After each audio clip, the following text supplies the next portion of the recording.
and welcome to today's almost daily devotional. We're in 1 Peter chapter 2, and we're going to start with the 19th verse. It goes like this.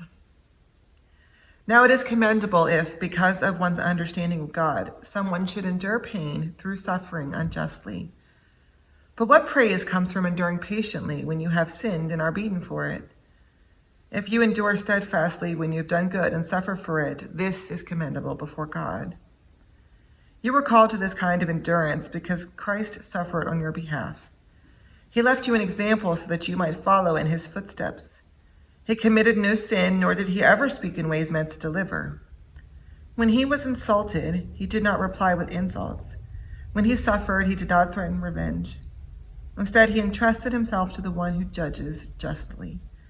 He carried in his own body on the cross the sins we've committed. He did this so that we might live in righteousness, having nothing to do with sin. By his wounds you were healed. Though we are like straying sheep, you have now returned to the shepherd and guardian of our lives.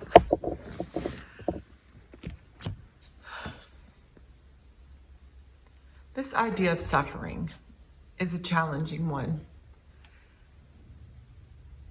The Bible repeatedly tells us that if we suffer, if we do it on behalf of God, then we should rejoice in it. And there are multiple passages in the Bible that tell us that suffering sometimes is the product of life and that we shouldn't complain or seek to find our way out of that suffering.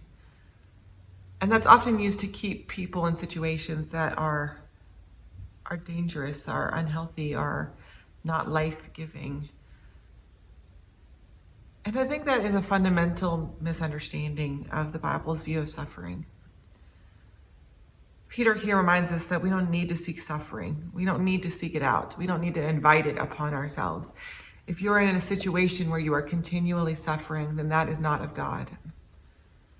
Suffering in the Bible, the kind that they lift up as good, as rejoice, as the kind that we should persevere through, is the suffering that is done because of our belief in God.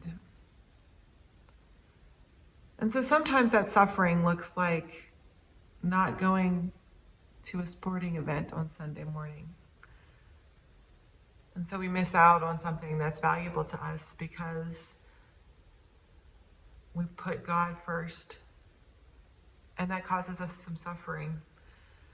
Or sometimes suffering looks like standing up for what we believe in the face of mockery from our friends. Now, there's not a whole lot of Presbyterians in the area in which we live, where this church sits. And so sometimes it can be difficult because our faith, our beliefs, our traditions are different than the people around us. And sometimes that requires some suffering to stand up for what we believe.